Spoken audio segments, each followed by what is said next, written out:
தத்தஜனு தத்தஜனு தகதிம் தத்தஜனு தத்தஜனு தாம் தத்தஜனு தத்தஜனு தகதிம் தத்தஜனு தத்தஜனு தாம் தத்தஜனு தத்தஜனு தகதிம் தத்தஜனு தத்தஜனு தாம் தத்தஜனு தத்தஜனு தகதிம் தத்தஜனு தத்தஜனு தாம் தத்தஜனு தத்தஜனு தகதிம் தத்தஜனு தத்தஜனு தாம் தத்தஜனு தீம் தத்தஜனு தகதிம் தத்தஜனு தீம் தத்தஜனு தாம் தத்தஜனு தீம் தத்தஜனு தகதிம் தத்தஜனு தீம் தத்தஜனு தாம் தத்தஜனு தகதிம் தத்தஜனு தார்கித தரகித தலாங்கம் தகதிங்கோ தாம் தத்தஜனு தீம் தத்தஜ தார்கித தரகித தலாங்கம் தகதிங்கோ தாம் தத்தஜனு தீம் தத்தஜ தார்கித தரகித தலாங்கம் தகதிங்கோ தார்கித தரகித தலாங்கம் தகதிங்கோ.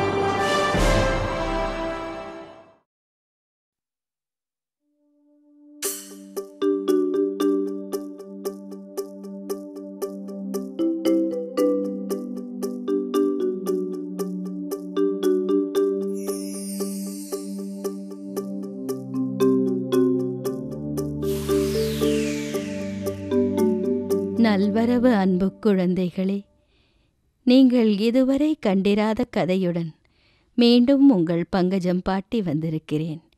இது ஒரு பழமையான கதை. இந்த அதிசயத்தக்க உலகம் எப்படி உருவாகியது என்பதை தெரிந்து கொள்ள உங்களுக்கு ஆர்வமாக இருக்கிறதல்லவா? அந்த நீலவானம், மின்னும் நட்சத்திரங்கள், பிரகாசிக்கும் சூரியன், குளிர்ச்சியான நிலவு, ஆழ்ந்த மகா சமுத்திரங்கள், பிரகாசிக்கும் ஒளிக்கதிர்கள், பலவிதமான வண்ணங்களுடன் மீன்கள், பிரமிப்பூட்டும் மிருகங்கள், இலையுதிர் காலங்கள், வசந்த காலங்கள், எரிமலைகள், இன்னும் பல. குழந்தைகளே, நோவாவின் பேழை என்ற புதிய கதையினை சுவாரஸ்யமான காட்சிகளுடன் இருக்கும் அந்த உயிர் பெற்றுள்ள கதையை நாம் காணச் செல்வோம். இதுவே முதன்முதலாக உயிர் பெற்று வந்துள்ள கதையாகும். பைபிளை பொறுத்தவரை நோவாவின் பேழை என்பது ஒரு கப்பல் என்றும் அது கடவுளின் கட்டளையினால் செய்யப்பட்டது என்றும், நோவாவும் அவர் குடும்பமும் மற்றும் சில ஜீவராசிகளையும் ஜலப்பிரளயத்திலிருந்து காப்பாற்றுவதற்காக செய்யப்பட்டது என்று கூறப்படுகிறது. நோவா கடவுளினால் சிருஷ்டிக்கப்பட்ட ஒரு உன்னதமான மனிதர். அவர் தன்னுடைய புனிதத்தன்மையால் இவ்வுலகை அதன் அழிவிலிருந்து காப்பாற்றினார். நோவா கள்ளங்கபடமற்ற, குறை கூற இயலாத மனிதர். இந்த உலகின் அனைத்து ஜீவராசிகள் உருவாக முற்றிலும் காரணமானவர். ஆதாம், ஏவாள் இவர்களே நமது மூத்த பெற்றோர்கள் என்று அனைத்து பிறப்புகளும் மட்டுமல்ல, புனித பைபிளும் நமக்கு எடுத்துச் சொல்கிறது. ஆனால் எங்கிருந்து நோவா வந்தார்? மனித பிறப்பு விருத்தியாவதில் அவரின் முக்கிய பங்கு என்ன? ஒரு தனி நபரான அவருக்கு கடவுளின் ஆசீர்வாதத்தை பெற்று சாதனை படைத்து உலகை திரும்பவும் பழைய நிலைக்கு கொண்டு வர அவரால் எப்படி முடிந்தது? மனிதன் எப்படி உலகில் தோன்றினான் என்ற ரகசியத்தை, இந்த வியக்க வைக்கும் உண்மையை இந்த காட்சிகள் மூலம் காணச் செல்வோம். கடவுளின் மிக கோபத்திற்கு என்ன காரணம்? நோவா கடவுளின் தண்டனைக்காக காத்திருந்து அதை பெற்று மீண்டும் உயிருடன் எப்படி பூமிக்கு வந்தார்? இதுவே மனிதன் என்ற கூட்டத்தை பற்றி அறிய முதல் மற்றும் அனைத்திற்கும் முந்திய உண்மை சித்திரம். கடவுள் ஆகாயம் மற்றும் பூமியை பிறப்பித்தார். பூமி உருவமற்று அகலமாக மட்டும் காணப்பட்டது. எங்கு பார்த்தாலும் இருள் மட்டுமே சூழ்ந்திருந்தது. ஆங்காங்கே வெளிச்சம் தோன்றட்டும். கடவுள் வெளிச்சத்தை இருளிலிருந்து பிரித்தெடுத்து வெளிச்சம் தோன்றும் நேரம் பகல் என்றும், இருட்டு சூழும் நேரம் இரவு என்றும் பிரித்தார். அதேபோன்று காலை மற்றும் மாலையையும் பிரித்தார். நிலங்களை சூழ்ந்து கடல்கள் இருக்கட்டும் என்று எண்ணினார்.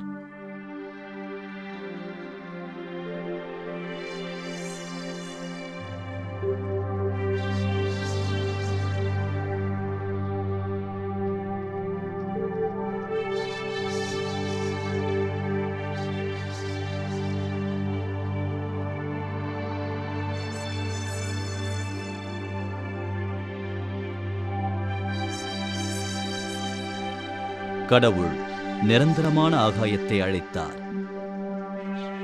வறண்ட நிலப்பரப்பு தோன்றியது. அந்த வறண்ட நிலங்களை கடவுள் பூமி என்று அழைத்தார்.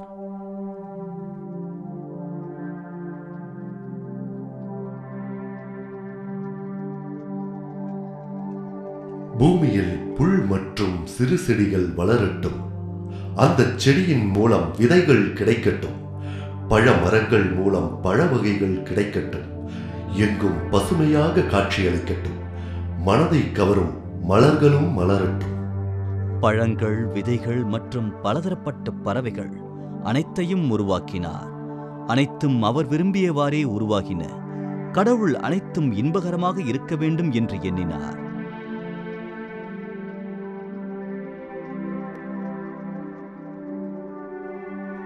மலைகள் மற்றும் சிறு குன்றுகள் தோன்றட்டும். தண்ணீர் மலைகளிலிருந்து அருவட்டும். அந்த தண்ணீர் பசுமை மிக்க நிலங்களுக்கு போய் சேரட்டும். அதே போன்று மலைகளையும் மற்றும் குன்றுகளையும் உருவாக்கினார். அனைத்தும் எல்லையற்ற அழகுடன் காணப்பட்டன.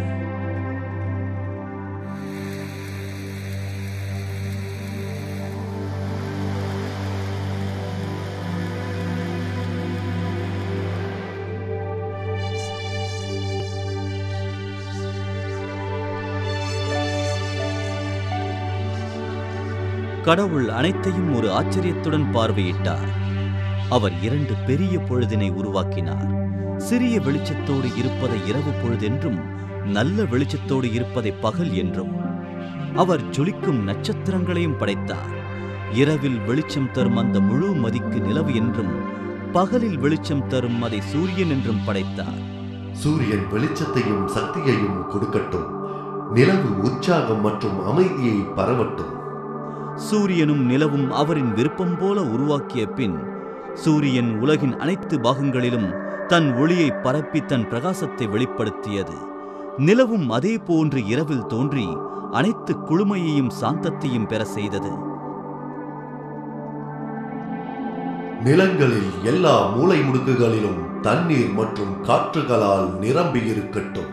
அனைத்து உயிரினங்களும் சந்தோஷமுடனும் மகிழ்ச்சியுடனும் இருக்க வேண்டும். ஆங்காங்கே பாலைவனங்களும் பாலைவனச் சோலைகளும் தோன்றட்டும்.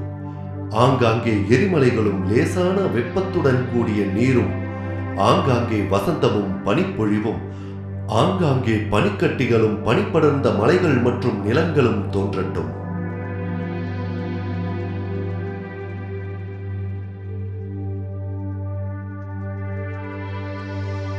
அவர் விரும்பியபடியே பாலைவனங்களும் தோன்றின. அதே போன்று நீரூற்றுகளில் வெப்பமும் குளிர்ந்த நீரும் தோன்றி நிலங்களை குளிர்ச்சிப்படுத்தவும் பசுமையாகவும் இருக்கச் செய்தது. ஒரு வகை மஞ்சள் நிற பூக்களும் அல்லி மலர்களும் ஆங்காங்கே பரவி வாசனைகளை பரப்பியது. மிகப்பெரிய பனி படர்ந்த மலைகள் மற்றும் பனிக்கட்டிகள் அடங்கிய பாறைகளிலிருந்து வெள்ளம் பெருக்கெடுத்து நிலங்களில் பரவியது. வெள்ளை நிற மற்றும் மிருதுவான மூடு பனிகளால் மலை பனியாக காட்சியளித்தது.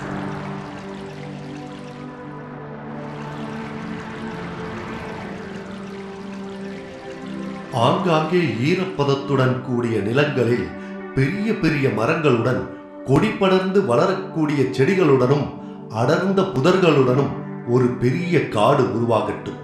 வெள்ள பிரவாகமும் எல்லா வகையான புழுக்களும் பூச்சிகளும் காற்றில் பறக்கக்கூடிய பறவைகளும் உண்டாகட்டும். காடுகள் அடர்த்தியாகவும் பல பூக்களின் நறுமணங்களாலும் இடைவிடாது ரீங்காரமிடும் பூச்சிகளின் சப்தங்களோடும் காடு தோன்றட்டும். அனைத்தும் கடவுளின் விருப்பப்படியே அரங்கேறியது. பூமியே மிகவும் அழகாக காட்சியளித்தது. அந்தந்த பிரதேசத்திற்கு ஏற்றாற்போல் மிருகங்கள் வேண்டும். காட்டு விலங்குகளும் வீட்டு விலங்குகளும் இருக்க வேண்டும். மிருகங்கள் மற்றும் பிராணிகளுக்கு கூரிய நகமும் கடுமையான பற்களும் இருக்க வேண்டும். நீரில் வாழும் ஜீவராசிகளும் வேண்டும். நிலத்தில் வாழக்கூடிய பிராணிகளும் வேண்டும். சிங்கம், புலிகள் மற்றும் சிறுத்தைகளும் தோன்றின. மான்கள், யானைகள் மற்றும் காட்டெருமைகளும் உயிர் பெற்றன.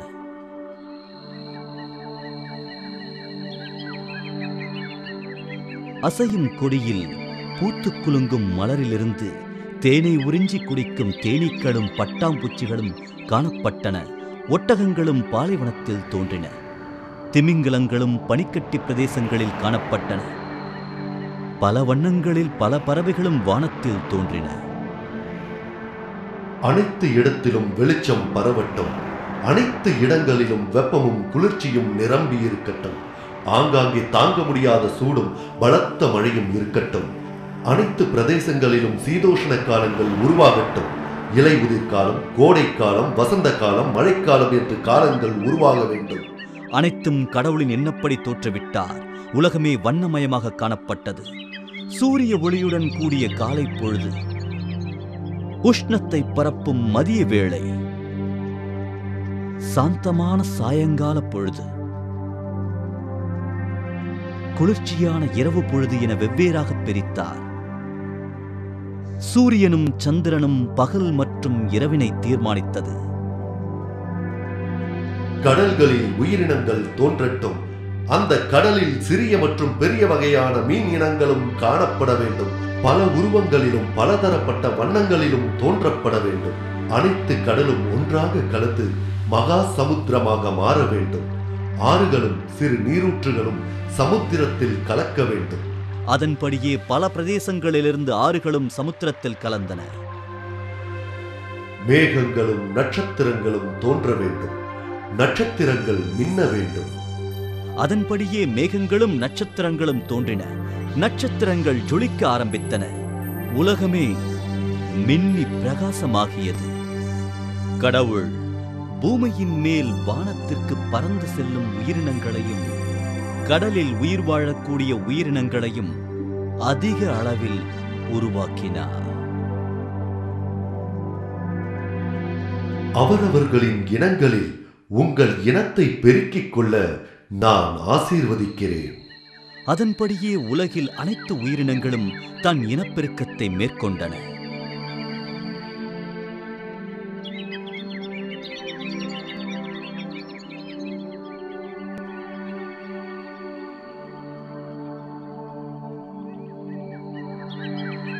அனைத்தும் சரியாக அமைந்துவிட்டது.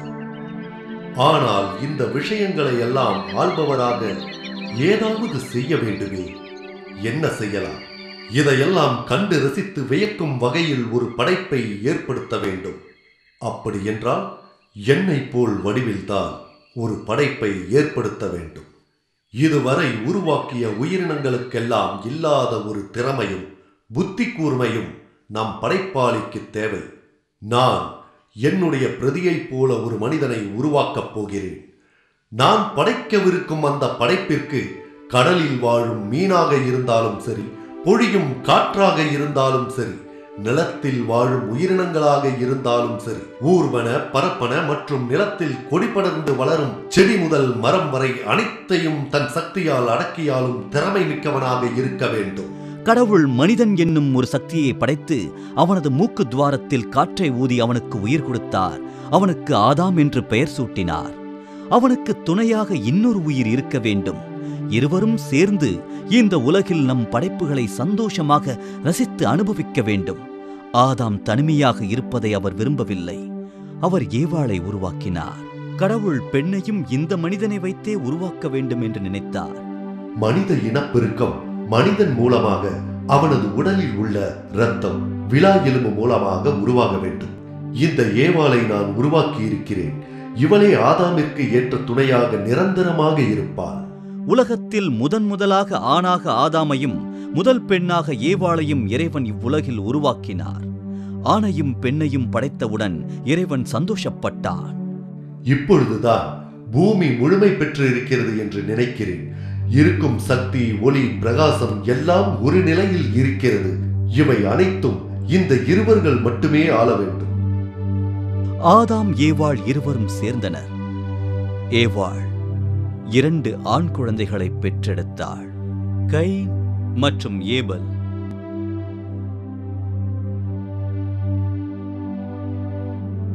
ஏவாள் 2 பிள்ளைகளை பெற்றெடுக்கும் போது அந்த பிள்ளை பிறப்பால் ஏற்படும் வேதனையை அனுபவித்தாள். அப்போதுதான் பிள்ளைப்பேறு என்பது ஒரு மறுஜென்மம் என்பதை உணர்ந்தாள். மூத்தவனான கெயின் சோம்பேறித்தனமாகவும் ஊதாரியாகவும் திரிந்தான். ஆனால் இளையவன் ஏபல் மிகவும் நல்லவன். இந்த 2 பேரும் தன் வம்சங்களை விருத்தியாக்கிக் கொண்டார்கள். பல தலைமுறைகளுக்குப் பின் நோவா என்பவர் ஆதாம் வம்சத்தில் வந்தார். தலைமுறைகள் கடந்தன. தன் இனப்பெருக்கத்தை செய்து உலகில் ஆண்களும் பெண்களும் அதிகமாகவே காணப்பட்டனர். பேராசை கொண்ட ஆண்கள் தீங்கான எண்ணங்களோடு பெண்களை தூக்கிச் சென்று அவர்களை துஷ்பிரயோகம் செய்து தவறான வழியில் நடத்தினார்கள். இருபாலருக்கும் தங்கள் மனதில் பொறாமையும் சுயநலமும் தலைதூக்கி நின்றது. பூமியே அமைதியின்றி அலைபாய்ந்தது. ஒவ்வொரு மனிதனும் 300 முதல் 400 ஆண்டு காலம் உயிர் வாழ்ந்தனர். அவர்கள் ஒரு ஒழுக்கமில்லாத வாழ்க்கையை வாழ்ந்து வந்தார்கள். பெண்களும் பேராசை கொண்டு ஆண்களை தங்களுடைய இஷ்டத்திற்கு ஆட்டி படைத்து வேலை செய்யச் சொல்லி தூண்டினார்கள். அவர்களுக்குள்ளேயே சண்டை போடத் தொடங்கினார்கள். குழப்பம் அதிகமாகவே காணப்பட்டது. கடவுளின் மீது யாருக்கும் பயமில்லாமல் போய்விட்டது. ஒவ்வொரு தனி மனிதனுக்கும் ஆணாக இருந்தாலும் சரி பெண்ணாக இருந்தாலும் சரி தாங்கள் தான் சக்தி படைத்தவர்கள் என்று தங்களை அடக்கியாள யாரும் இல்லை என்றும் எண்ணினார்கள். இறைவன் மிகவும் வேதனையுற்றார். இந்த பூமியில் இதுபோன்ற சந்ததிகள் உயிர் வாழ அவருக்கு விருப்பமில்லை. அவர் இவ்வுலகை அழிக்க வேண்டும் என்று நினைத்தார். சந்தோஷங்களோடும் ஆசையோடும் படைத்த அனைத்தும் அழிக்கப்பட வேண்டும் என்று எண்ணினார். அவர் படைத்த மனித இனத்தையும் அழித்து இல்லாமல் செய்துவிட வேண்டும். அனைத்தும் வெறும் சதையும் கெட்ட எண்ணங்கள்தான் இவர்களிடம் அதிகம் காணப்படுகின்றது. இதுபோன்ற பேராசை மிக்க மனிதர்களை படைத்து விட்டோமே என்று கடவுள் வருத்தப்பட்டார். என்னால் படைக்கப்பட்ட சிறு துரும்பும் அழிக்கப்பட வேண்டும். நான் இந்த பூமியையும் அதில் எந்த ஜீவராசிகள் இருந்தாலும் அதையும் தூள் தூளாக மாற்றப் போகிறேன். எனக்கு இது போன்ற கெட்ட மற்றும் தீய எண்ணங்களுடன் இருக்கும் மனிதர்கள் வாழும் பூமியை பார்க்க விருப்பமில்லை. என்னுடைய செயலுக்கு நான் மிகவும் வருந்துகிறேன். நோவா வயதானவர். அவர் கெயினின் பரம்பரையில் வந்தவர். இப்படிப்பட்ட மக்களின் மத்தியில் அந்த ஒரு தனிநபர் மட்டுமே கடவுள் மீது தீவிர பக்தி கொண்டிருந்தார். உண்மையான பக்தியாகவும் அது இருந்தது. அவர் சிறுவயது முதல் உண்மையாகவும் விசுவாசமிக்கவராகவும் திகழ்ந்து வந்தார்.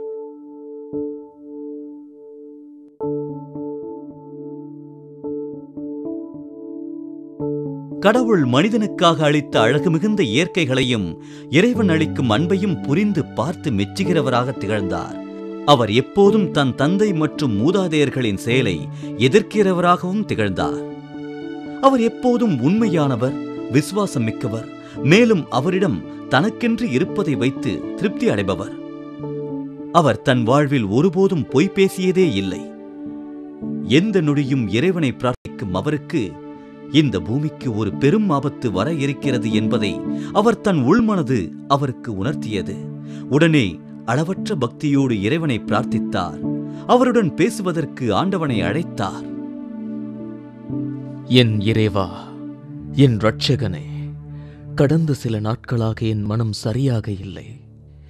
நிம்மதியின்றி அலைபாய்கிறேன். ஏதோ கெட்டது ஒன்று நடக்கப் போகிறது என்று, மிக கொடியது ஒன்று நடக்கப் போகிறது என்று என் உள்மனம் உரைத்துக் கொண்டே இருக்கிறது. கடவுளே, என்னோடு பேச மாட்டீர்களா? என் மனதிற்கு நிம்மதி அளிக்க மாட்டீர்களா?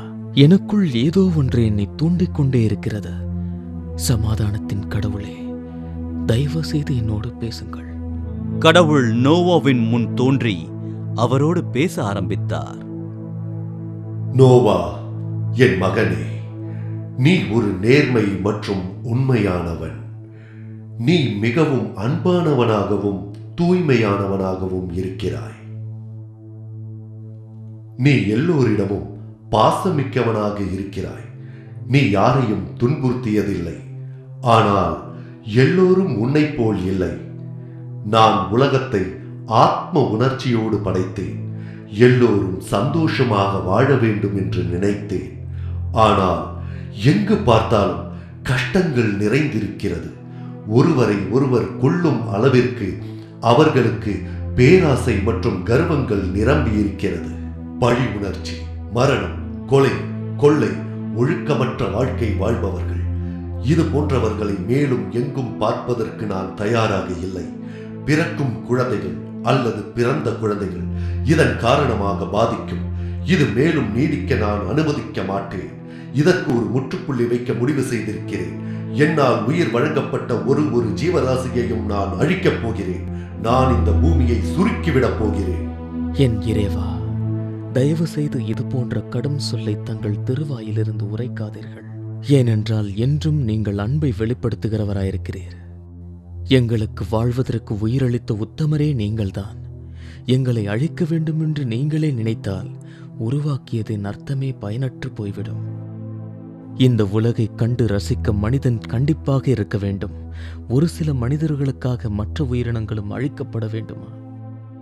எங்களின் மீது கருணை காட்டுங்கள் என் இறைவா. நோவா, இந்த பூமி முழுவதும் இம்சை மற்றும் கொடூர செயல்களால் சூழப்பட்டிருக்கிறது.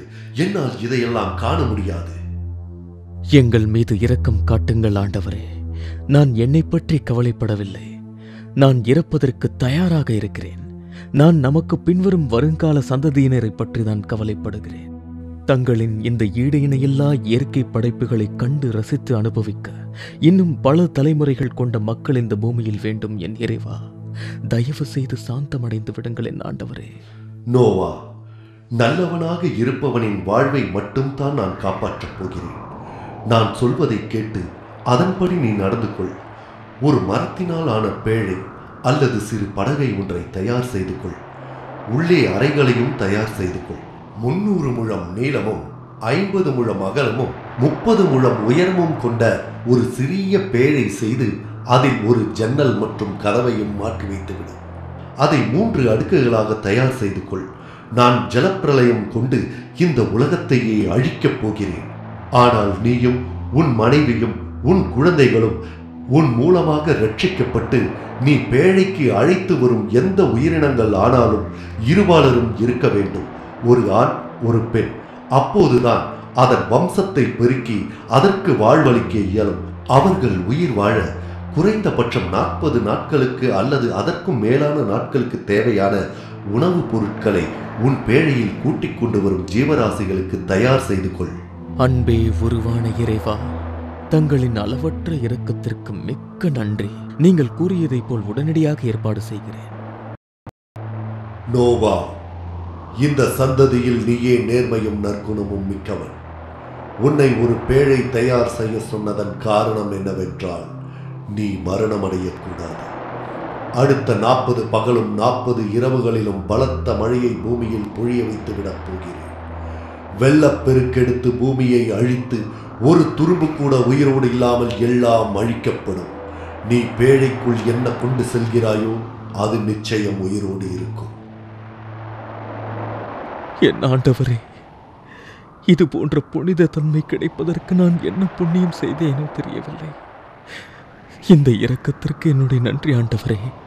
நீங்கள் நினைத்தபடியே அனைத்தையும் செய்து முடிக்கிறேன்.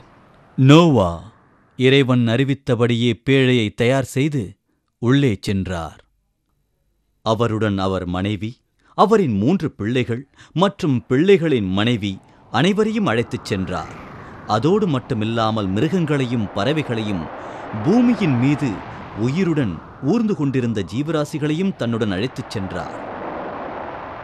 தன்னுடன் சிறிது மீன்களையும் நோவா எடுத்துச் சென்றார். 7 நாட்களுக்குப் பிறகு மழை பொழியத் தொடங்கியது. மழை தொடர்ந்து தொடர்ந்து தொடர்ந்து பெய்து கொண்டிருந்தது. நிறுத்தவே இல்லை. சூரியனிடமிருந்து ஒளியும் வரவில்லை. மேகங்கள் மேலும் கருமை நிறம் கொண்டிருந்தன. நிலத்தில் தண்ணீர் வற்றிப் போவதற்கு வழியே இல்லை. கடல் நீரும் ஊருக்குள் புகுந்தது. மரங்கள் வேரோடு சாய்ந்தன. அனைவரது வீட்டிற்குள்ளும் தண்ணீர் புகுந்தது. மக்கள் வசிப்பிடம் இல்லாமல் தவித்தனர். 40 நாட்களாக இடைவிடாது பெய்த மழையினால் உயிரினங்கள் அனைத்தும் மழையில் மூழ்கடிக்கப்பட்டது. நோவாவின் பேழை மட்டும் மூழ்காமல் தண்ணீரில் மிதந்து கொண்டிருந்தது.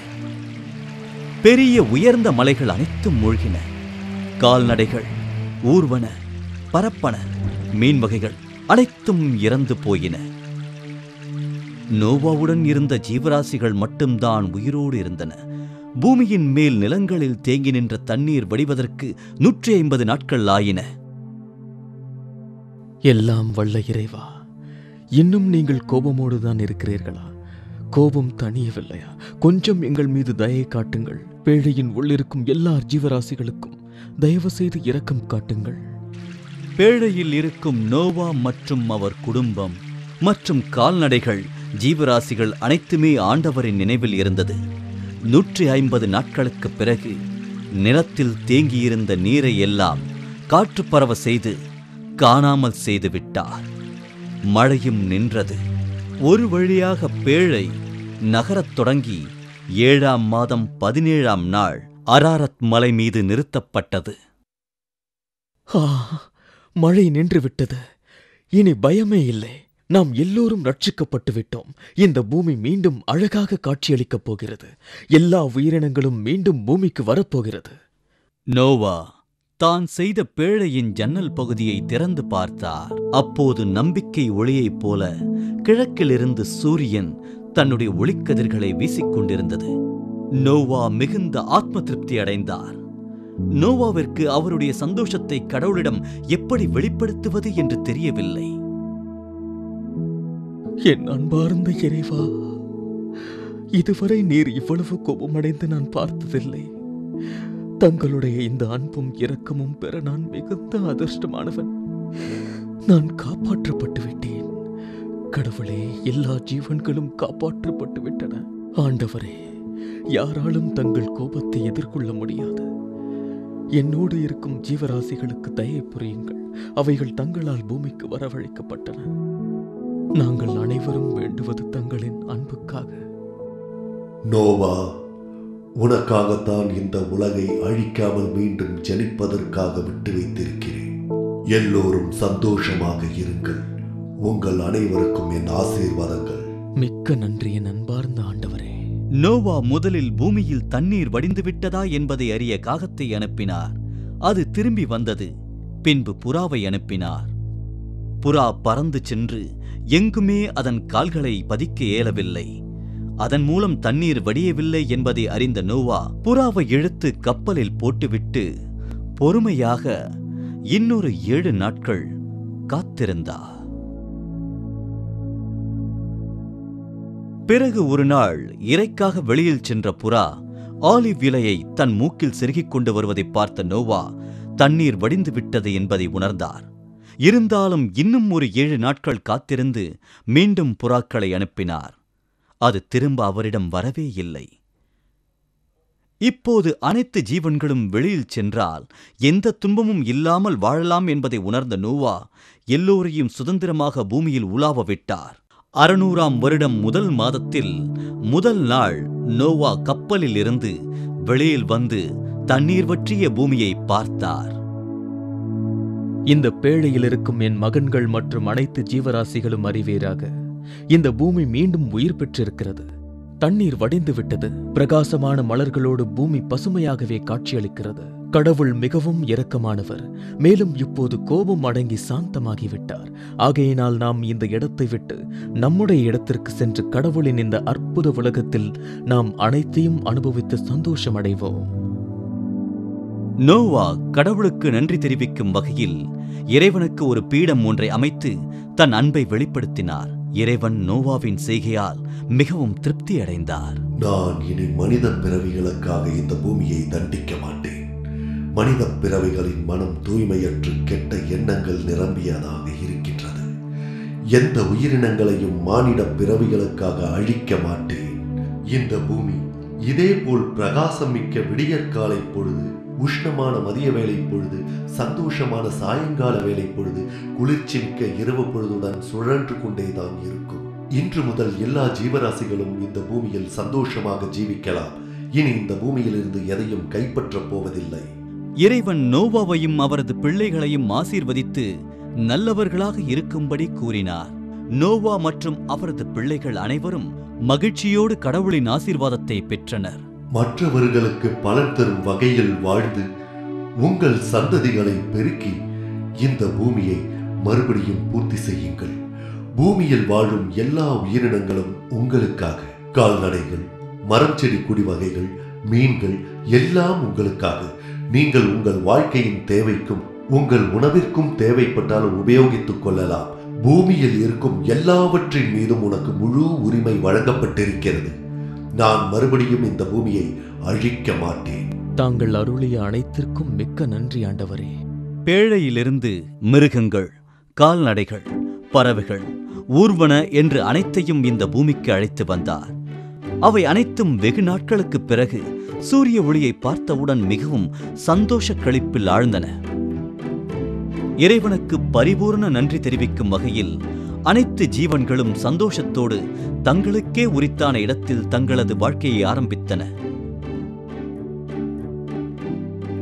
நோவாவிற்கு சேம், காம், யாபேத் என்று 3 குமாரர்கள் இருந்தார்கள். இந்த சம்பவத்திற்கு பிறகு நோவா 350 ஆண்டுகள் உயிர் வாழ்ந்தார். நோவாவின் வாழ்க்கை காலம் மொத்தம் 950 வருடங்களாகும். உலகத்தில் மொத்த ஜனசந்ததிகள் அனைத்துமே நோவாவும் அவரின் 3 பிள்ளைகள் மூலமுமே ஆரம்பித்தன. அனைத்து ஜீவராசிகளுக்கும் உயிர் வாழ அடித்தளமே நோவாவின் பேழையாகும். அவர்களின் பிள்ளைகளான சேம், காம் மற்றும் யாபேத் தன் வம்சங்களை பெருக்கினர்.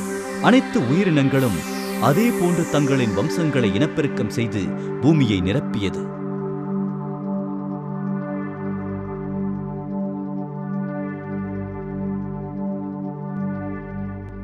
பக்தியுடன் கூடிய அன்பை பெறுவதற்கு ஒருவன் உயர்ந்தவனாக இருக்க வேண்டியதில்லை. எவன் ஒருவன் தன் கடமையை ஒழுங்காகவும் ஒழுக்கமாகவும் செய்து உண்மையானவனாக செயல்படுகிறானோ அவனே எல்லாம் வல்லவரிடமிருந்து அன்பையும் அருளையும் ஆசீர்வாதத்தையும் பெறலாம். நோவா உண்மையான தெய்வ பக்தியையும் நேர்மையையும் கொண்டவராக இருந்ததனால்தான் இந்த உலகத்தை காப்பாற்றி அனைத்து ஜீவராசிகளையும் காப்பாற்றினார் என்பதற்கு இந்த உண்மை கதையே ஒரு சிறந்த எடுத்துக்காட்டாக விளங்குகின்றது.